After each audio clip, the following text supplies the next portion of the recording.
Olá pessoal, tudo bem? Professor Marcos Corrêa falando com vocês.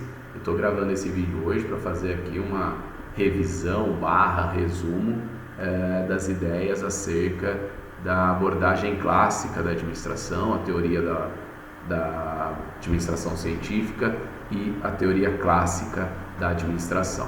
Antes da gente começar a falar sobre a teoria da administração científica ou a teoria clássica, é importante a gente falar o que precede elas, né? Então vamos entender o cenário. Eu tenho um cenário onde antes tinha manufaturas, eu tinha processos artesanais de produção, e com a Revolução Industrial esse processo é todo automatizado, né? São colocadas máquinas nas fábricas e essas fábricas crescem em dimensão, crescendo também muito a complexidade da gestão. Então passa a ter muita gente, muito capital investido, um processo produtivo muito grande e uma administração que ainda não era profissionalizada, né? Uma administração muito baseada no empirismo, no achismo, somente na experiência. E aí o caos começa a se instalar, muitas empresas começam a ter dificuldade, perder eficiência, perder dinheiro, algumas chegam a quebrar. E para resolver todo esse cenário, né, surge então uma necessidade de organizar o processo produtivo. Esse é bem o nome exato da abordagem que eu uso, né, para a questão da abordagem clássica. Ela é muito mais uma teoria de organização empresarial do que uma teoria administrativa no sentido muito estratégico, né? Ela é muito mais uma teoria que vem botar ordem na casa. E como é que ela acontece, a abordagem clássica? Primeiro, a teoria da administração científica, que vai acontecer nos Estados Unidos no começo dos anos 1900, ali entre 1909 e 1914, fruto das ideias de um jovem chamado Frederick Taylor. O que o Taylor faz? O Taylor ele foi operário, o Taylor foi capataz, ele teve uma vivência, né, no que a gente chama aí do chão de fábrica, no processo produtivo. Então ele conhece os anseios do trabalhador fabril, ele sabe o que o trabalhador deseja, e conforme ele vai subindo na hierarquia da empresa, e ele chega a engenheiro, né, que seria aí nos dias de hoje um diretor, ele consegue entender o que se passa na cabeça dos operários e o que se passa na cabeça dos patrões, vamos dizer assim, né, da direção da empresa. E aí ele começa a entender, e ele escreve, né, dentro dos dois livros dele, o Administração de Oficinas e os Princípios Gerais da Administração Científica, ele escreve para mim as duas frases que marcam e sintetizam o porquê de todo o trabalho de Taylor. O Taylor vai dizer o seguinte: há nas empresas uma acomodação contagiante. Isso ele escreve no livro Administração de Oficinas. Então, o que é a acomodação contagiante? Aquele funcionário que trabalha mais, ele começa a se contagiar por aquele que trabalha menos, porque no final do mês os dois ganham a mesma coisa, a situação dos dois fica igual. Então há um processo de acomodação que é contagiante. Aquele funcionário acomodado, ele contagia os outros a se acomodar também. Um pouquinho mais à frente, quando ele escreve o livro Princípios Gerais da Administração Científica, ele vai dizer um termo um pouco mais forte, que é a vadiagem sistêmica. E aí ele pega pesado. O que ele diz? Olha, dentro das empresas existe um problema que é a vadiagem sistêmica. As pessoas dentro da empresa, os funcionários que trabalham aqui, eles são vadios. E o que é o vadio, né? Não é vadio no sentido chulo da palavra, muito pelo contrário. É o vadio no sentido de ser um funcionário que busca a zona de conforto, que não quer muito desafio, que não quer trabalhar. E ele começa a entender o porquê disso. E ele entende que há um choque de forças antagônicas. Ele entende que de um lado tem a classe operária, que é contrária à classe patronal, e do outro lado tem a classe patronal, que é contrária à classe operária. Ambos desejam tirar o máximo proveito para si, mas imagina que para isso o outro lado tem que perder. Então o Taylor começa a fazer o desenho. E aí o Taylor entende também que essa vadiagem sistêmica, ela é muito ela ela acontece, né, em maior grau, porque a empresa não tem controle nenhum sobre o processo produtivo, a empresa não conhece do processo produtivo. Então aquele funcionário, ele pode, por exemplo, enrolar o dia todo, que a empresa não vai conseguir identificar, porque ela não sabe o que ele deveria estar fazendo de fato. Ok, então o Taylor implementa suas ideias, e aí iniciando com o processo famoso, né, chamado de estudos de tempos e movimentos, onde ele começa a buscar e faz, né, junto com a sua equipe, um mapeamento de todo o processo produtivo daquela empresa. Então ele faz um mapeamento de todo o trabalho para entender qual que é a melhor forma de executar aquele trabalho. Então imagine lá que eu tivesse 10 funcionários que faziam o mesmo trabalho, apertava lá um determinado parafuso. Ele analisa o trabalho dos 10 para ver qual é a melhor forma dentre as 10 e ainda assim, quando acha a melhor forma, analisa e investiga se tem um jeito ainda melhor de fazer, reduzindo e tirando fora tudo aquilo que ele chama de movimentos inúteis, que são movimentos que não tinham necessidade de serem feitos, permite que coloca numa adequação seriada, né, numa lógica sequencial, todos os movimentos que ele considera útil e coloca um prazo para que isso aconteça. Então, basicamente, ele começa, nos mínimos detalhes das tarefas, dizer como que o processo de trabalho precisa ser feito e em quanto tempo que esse processo de trabalho deve ser feito. Com isso, a empresa passa a ter controle disso, porque é ela que vai definir como o processo tem que ser feito, o passo a passo para a execução desse processo, o tempo de execução desse processo, e aí fica fácil dos gestores controlarem, bater o olho ali e ver se aquele colaborador está executando esse trabalho ou não. Além disso, Taylor desenvolve o que ele vai chamar de estudo para redução da fadiga, né? Onde eles começam eliminando esses movimentos inúteis, mas também trazendo equipamentos, ferramentas, etc., mais adequadas para que o funcionário perca menos energia no processo produtivo, ele gaste menos energia no processo produtivo. Não só porque era um pensamento de melhoria para o funcionário, mas principalmente pensando que ao gastar menos energia, o colaborador poderia produzir mais. Então, a ideia da redução da fadiga era um aumento da produtividade do trabalho desse colaborador.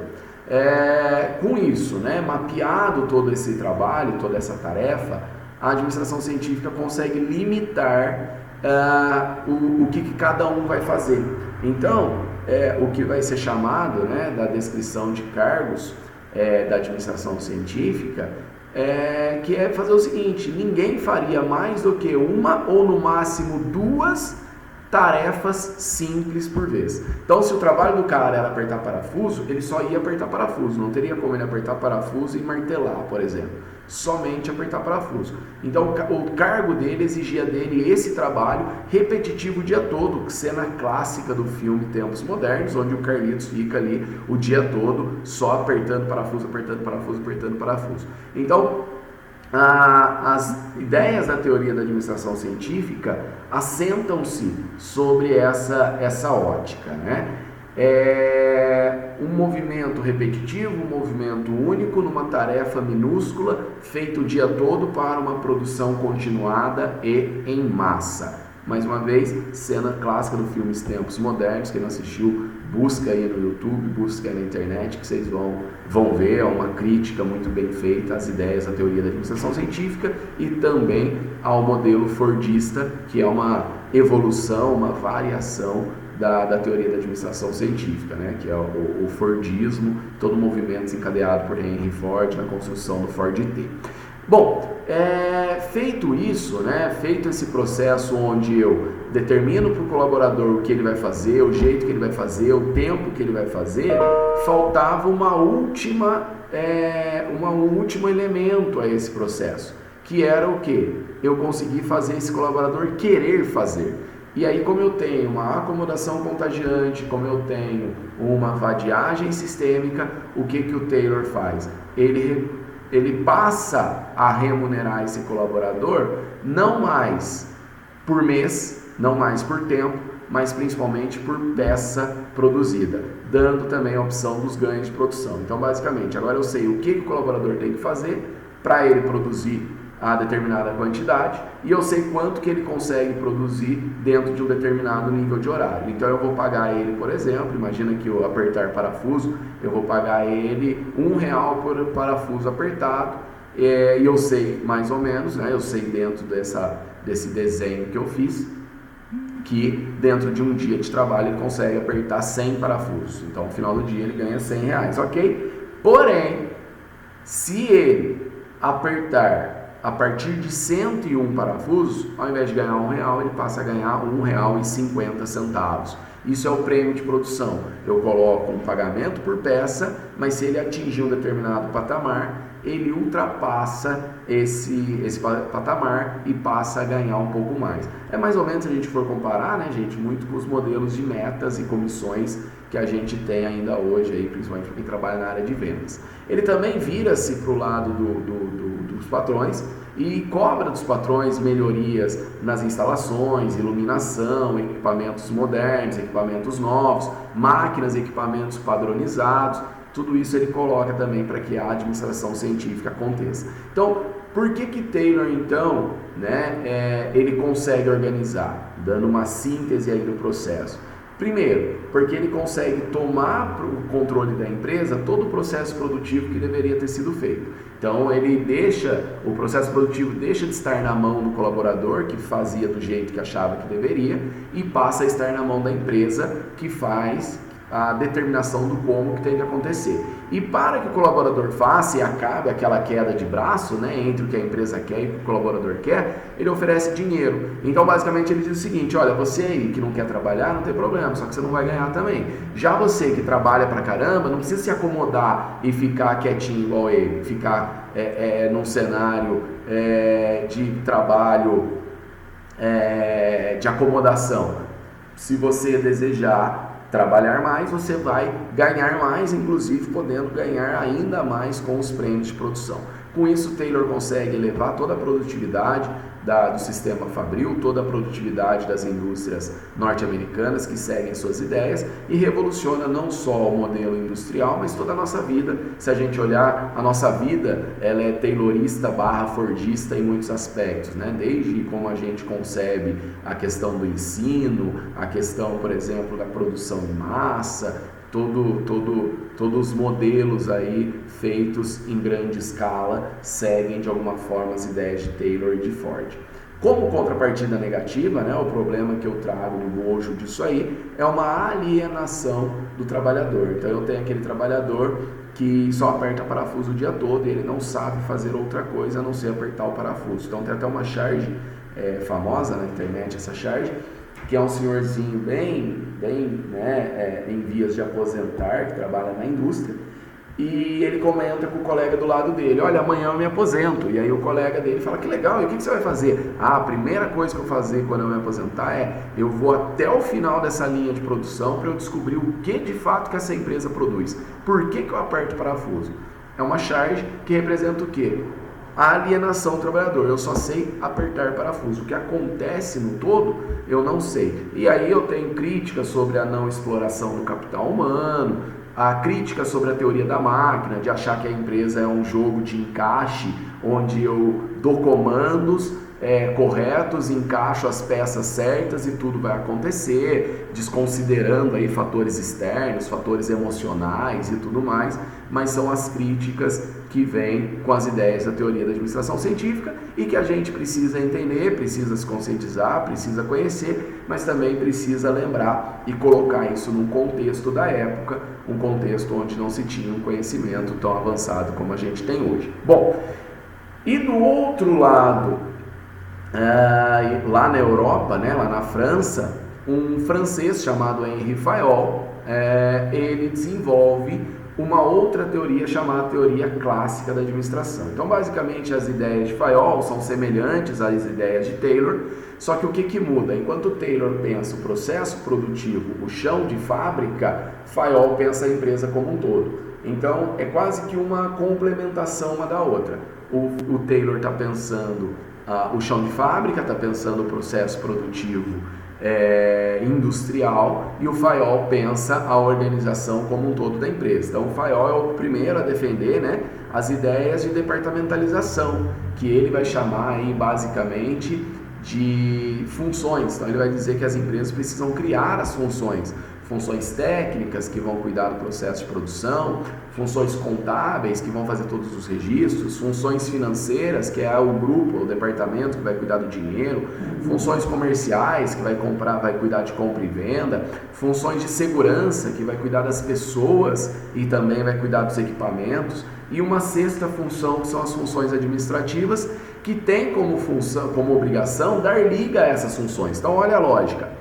Se eu tenho 5 funções agora na empresa e cada uma vai cuidar de um departamento, de um setor, de uma atividade da empresa, eu preciso ter uma sexta função que organize esse processo como um todo. E aí o Fayol é o primeiro, né, a trazer os conceitos do papel do administrador, que ele vai dizer que são 5. Prever, que é o equivalente ao planejar. Organizar, que é pegar aquilo que eu planejei e conseguir os recursos, pessoas necessários para que aconteça. Coordenar, para que os movimentos desses diferentes elementos tenham um fim comum. Comandar, fazer com que as pessoas façam o que tem que ser feito. E controlar, que é medir para ver se tudo aquilo que eu planejei e desejei está acontecendo. Fayol diz então que as empresas, para serem lucrativas, elas precisam criar essas 6 funções e elas precisam viver alicerçadas sobre 14 princípios, que são princípios que ele resgata lá do militarismo e da igreja, princípios como disciplina, senso de unidade, senso de direção, equidade, hierarquia, autoridade, todos esses princípios que ele resgata, mais uma vez, da igreja e do militarismo, e ele diz o seguinte: olha, se a sua empresa precisa ter sucesso ou quer ter sucesso, o segredo é o seguinte: organiza ela em 6 funções, cada função vai cuidar de um pedaço da empresa, é o que a gente hoje conhece como departamentos, cria uma função específica para coordenar isso tudo, para alinhar os trabalhos desses setores todos e dar um direcionamento sobre para onde ir esse movimento dessas funções, e coloca todo mundo para trabalhar respeitando esses 14 princípios. Se você fizer isso, show de bola, a sua empresa vai ter sucesso. Basicamente essas são as ideias de Fayol, seguindo mais uma vez a crítica, né, que se surge, que é uma análise prescritiva e normativa, ou seja, eu prescrevo o que eu fazer e eu prescrevo o que você deve fazer e eu normatizo sua atividade, de modo que se você não fizer, eu vou fazer correções, vou te imputar sanções e assim sucessivamente, ou seja, eu não dou espaço para a construção coletiva, eu não dou espaço para o diálogo, eu não dou espaço para ideias de outros que possam surgir, tá bom? Uma última questão sobre ainda a teoria clássica, que é importante, é que é nessa teoria que surge o que a gente conhece como órgão de staff. Então, órgão de staff são aqueles órgãos de assessoria que não estão na linha, quando eu penso no organograma, né, geralmente piramidal, na teoria clássica obrigatoriamente piramidal, eu tenho lá o chefe, eu vou descendo nos níveis hierárquicos, mas eu tenho aqueles órgãos que não vão estar nessa linha de comando, são órgãos que estão ali para dar apoio, para dar suporte, para dar conselho aos cargos de direção, aos cargos de tomada de decisão. Então é onde surgem as assessorias, tanto interna quanto externa, as consultorias, tanto externas quanto internas, que têm por função dar suporte, que tem como função aconselhar, mas que não tem poder e responsabilidade sobre a tomada de decisão. A tomada de decisão é do órgão de linha. Então é nessa época também que surge a discussão entre órgão de linha e órgão de staff. Beleza, gente? Na verdade, esse vídeo, a ideia é fazer uma revisão rápida, um resumo também rápido, e não é a ideia, né, substituir a aula, muito pelo contrário, as aulas vocês acompanharam conosco, né, e tem que acompanhar aí também dentro das plataformas disponíveis, mas a proposta aqui é fazer esse vídeo para que ele seja um processo de revisão e resumo desses conceitos, para que você possa ter aí essa base, até para poder buscar amparos maiores agora em livros, artigos, poder se aprofundar ainda mais e ter uma maior riqueza nos detalhes, tá bom? Espero aí ter conseguido dar uma visão geral, um panorama geral do que foi a abordagem clássica, a teoria da administração científica e a teoria clássica, e ajudado você a compreender esse movimento tão importante que serão aí as primeiras grandes teorias ou a primeira abordagem teórica do que a gente chama das teorias administrativas, o movimento administrativo pós-revolução industrial, tá bom? Muito obrigado, um beijo em todos, bons estudos, contem comigo sempre. Grande abraço.